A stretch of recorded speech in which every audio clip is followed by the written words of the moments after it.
विकसित भारत 2047 को लेकर केंद्रीय मंत्री पीयूष गोयल ने कहा कि हम सभी की सामूहिक प्रतिबद्धता है। उन्होंने सभी से आह्वान किया कि हमें गुलामी की मानसिकता से मुक्त होना है और सभी को देश सर्वोपरि की भावना से अपने अपने कर्तव्यों का पालन करना है। ऐसे में वित्त मंत्री ने जो बजट पेश किया है, विकसित भारत को नए पंख देने को दर्शाता है। भारत 2047 तक बनाने का हम सबका सामूहिक प्रतिबद्धता है, उसको फिर एक बार उजागर करता है।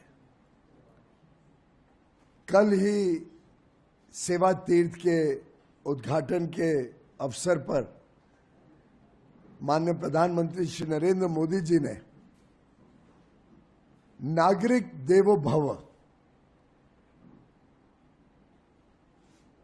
कर्तव्यों की आधार सेवा तीर्थ का जो उद्घाटन किया, उस समय सभी को आह्वान दिया कि हमें गुलामी की मानसिकता से मुक्ति करनी है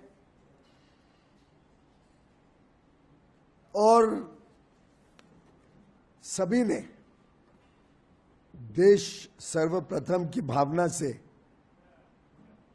अपने अपने कर्तव्यों का निर्वहन करना है।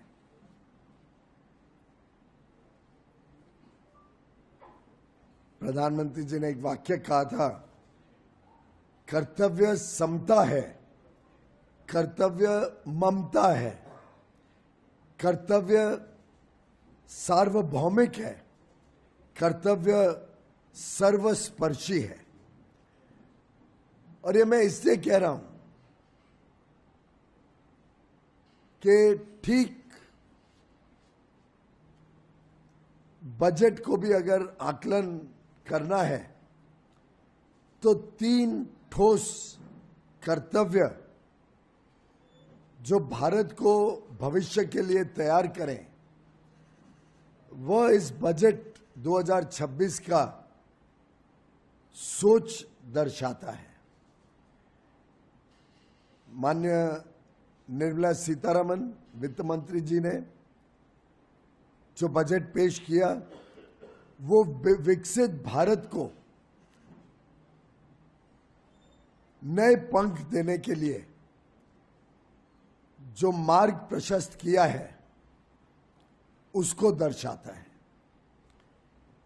जो 3 प्रमुख विषय इस बजट में देखने को मिलते हैं, एक आर्थिक प्रगति, इकोनॉमिक ग्रोथ, इकोनॉमिक डेवलपमेंट, कैसे देश को मजबूत बनाना, आत्मनिर्भर बनाना। जो टियर 2, टियर 3 शहर हैं, मेट्रो शहर्स को छोड़ के जो छोटे शहर हैं, उन सब के इंफ्रास्ट्रक्चर को गति देना। आप पूर्णतः देखें तो 12,21,000 करोड़ रुपए मात्र आधारभूत सुविधाएं, इंफ्रास्ट्रक्चर डेवलपमेंट के लिए इस बजट में प्रावधान किया गया है। ये भारत को आत्मनिर्भर बनाएगा, ये भारत के लॉजिस्टिक्स कॉस्ट, सामान को आदान प्रदान करने के खर्चे को कम करेगा।